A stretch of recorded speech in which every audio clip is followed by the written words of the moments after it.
Salam, sang debaters. Berani bertanya, berani ditanya. Jangan kerja kau hanya bertanya terus. Saya akan menanggapi pernyataan si Louis Prasetyo ya, yang katanya dia mau meluruskan. Artinya apa yang saya bilang itu bengkok atau mau apalah katanya. Artinya yang saya bilangkan itu sesat, itulah intinya. Dimana dalam salah satu video saya mengatakan Yudas masuk ke surga. Nah, dia berbicara dengan kakak kelasnya, siapa namanya? Saya kurang paham ya. Tapi intinya dia punya channel namanya Bibliologi, ya kan? Tak siapa-siapa namanya, tahu ya, biar kenal namanya. Nah, sekali lagi saya bilang sama kau Louis Prasetyo, kau masih unyu-unyu deh. Belum paham yang seperti-sepertinya deh ya. Kalau bisa, jangan hanya kakak kelasmu aja kau buat komentar di videomu.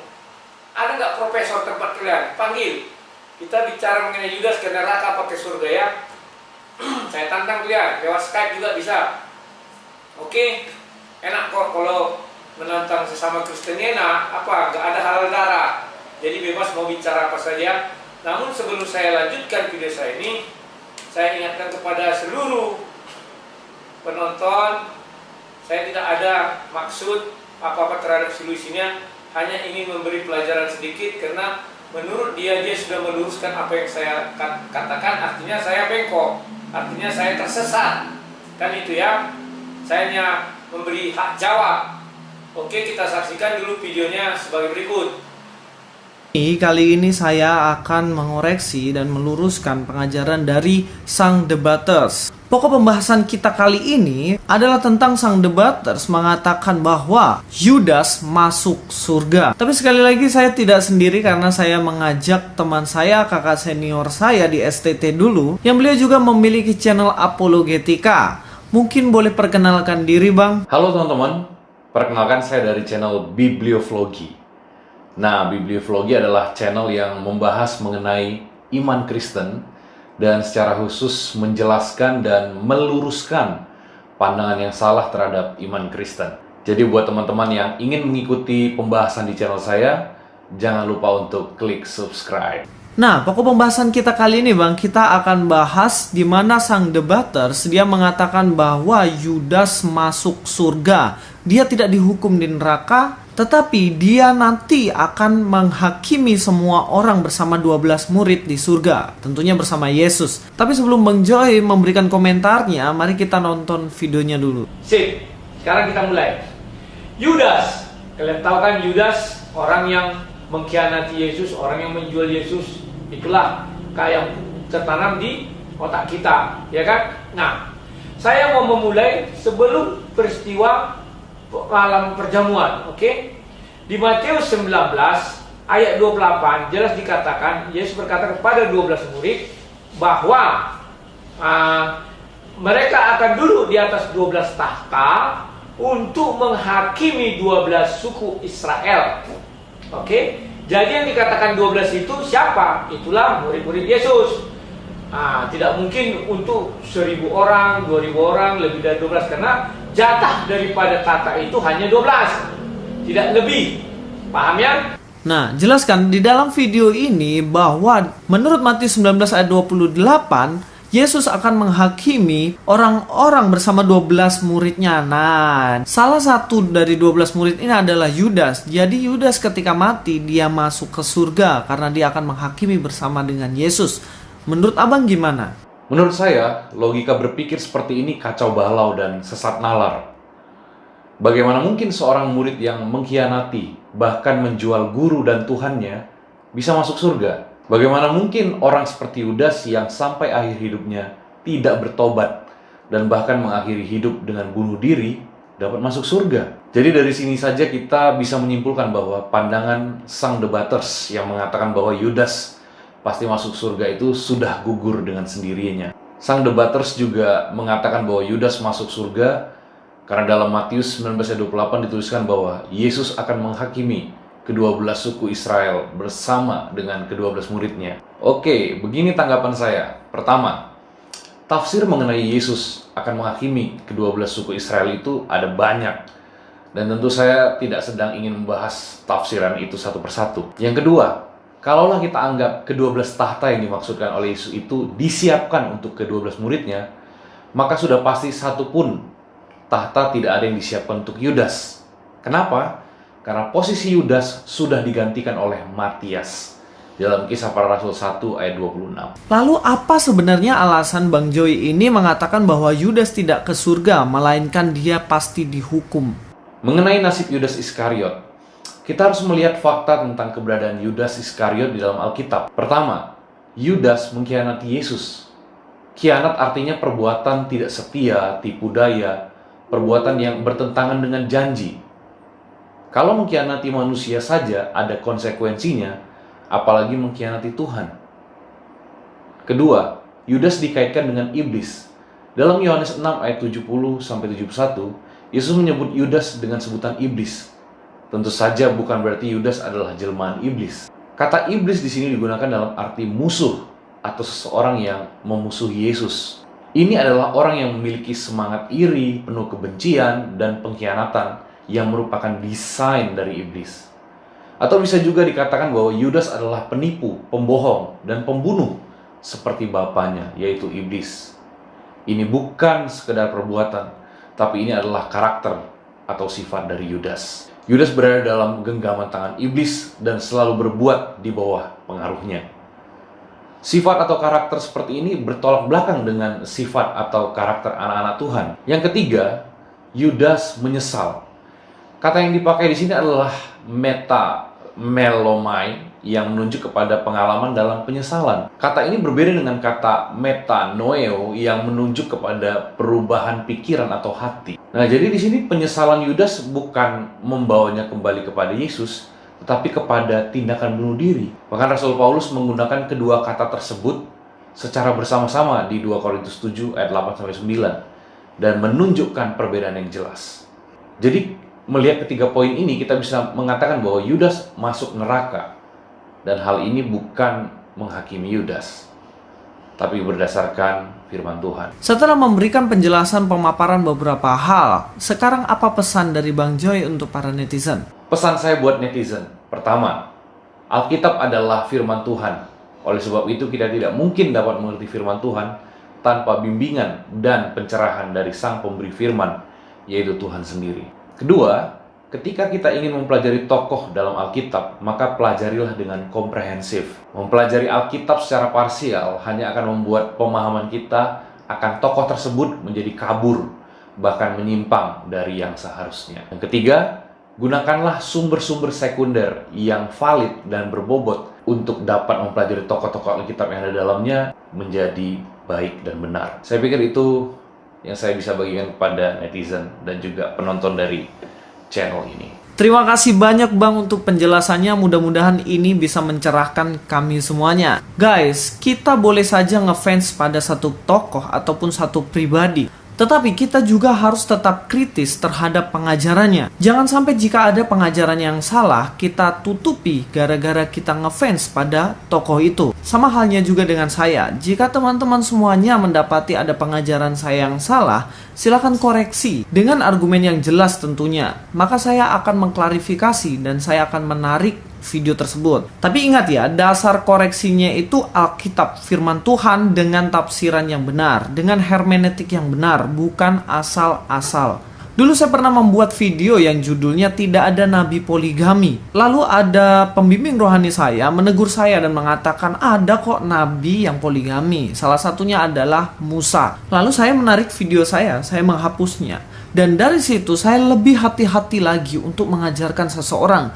Jangan sampai saya mengajarkan sesuatu yang salah. Dalam semua kritik saya kepada pendeta-pendeta, saya tidak bermaksud untuk menjatuhkan mereka. Satu tujuan saya, supaya setiap pendeta lebih berhati-hati. Setiap hamba Tuhan apologis, semua hati-hati dalam menyampaikan argumen-argumentasinya. Jangan sampai kita menghalalkan segala cara argumentasi kita sembarangan untuk membuat kita menang dalam berdebat. Tapi biarlah dalam perdebatan pun kita harus tetap tunduk kepada kebenaran firman Tuhan. Apakah dengan mengungkapkan kebenaran saya menjadi musuhmu? Nah, kalian sudah menonton videonya kan? Yang kalian lihat apa? Dua orang unyu-unyu ini fokus kepada Yudas. Tidak mengambil ayat-ayat lain untuk mendukung pernyataan saya yang di dalam video saya itu sudah saya buatkan. Ya kan? Nah, di dalam video itu sudah saya jelaskan bahwa Yudas ketika diangkat menjadi murid Yesus sudah ditetapkan jadi pengkhianat. Jadi pengkhianatan Yudas bukan karena keinginan Yudas atau bukan karena sifat Yudas. Di Matius 4 ayat 10 itu Matius 10 ayat 4 itu ya, dia diangkat tapi langsung ditetapkan menjadi pengkhianat. Siapa yang mau?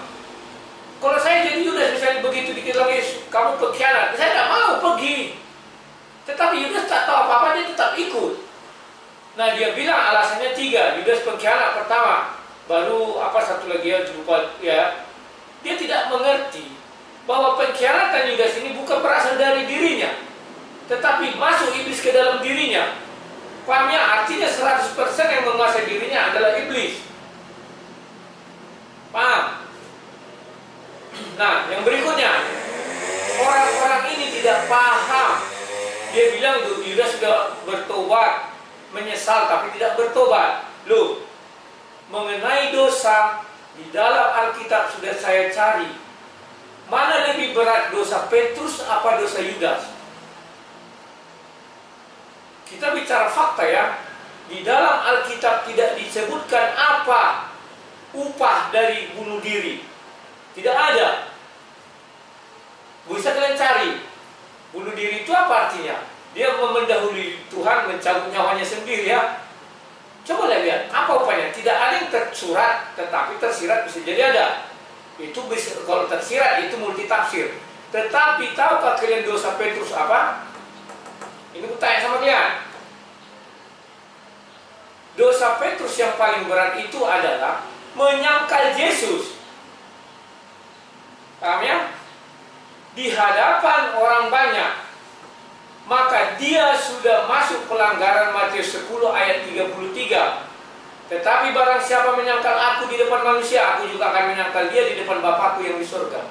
Artinya Yesus menyangkal Petrus di depan Bapa di surga. Artinya Petrus tidak akan sampai ke surga. Tetapi mengapa kalian selalu mengatakan Petrus sampai ke surga? Paham tidak kalian kenapa? Jawabannya hanya satu. Hanya dua ya. Yang pertama, bahwa di Matius 19 ayat 28 itu sudah dikatakan, aku dan kamu tidak makan minum lagi sampai kerajaanku akan datang, bahwa aku akan duduk di atas tahta untuk menghakimi 12 suku Israel. Dan itu juga diulangi di Lukas 22 ayat 30. Kalau kalian bilang Matius 19 ayat 28 itu karena ada orang banyak, bisa untuk orang banyak, oke. Tetapi Lukas 22 ayat 30 itu hanya untuk orang di dalam ruangan itu. Kamu sekalian, bahwa kamu akan makan dan minum semeja dengan aku di dalam kerajaanku, dan kamu akan duduk di atas takhta untuk menghakimi ke-12 suku Israel. Paham nggak kalimat ini apa maksudnya? Kamu bisa nggak dicabut oleh manusia kalimat ini? Tidak bisa. Maka unyu-unyu tadi datang mengatakan pengganti Yudas ke Matias. Oke, kita lihat.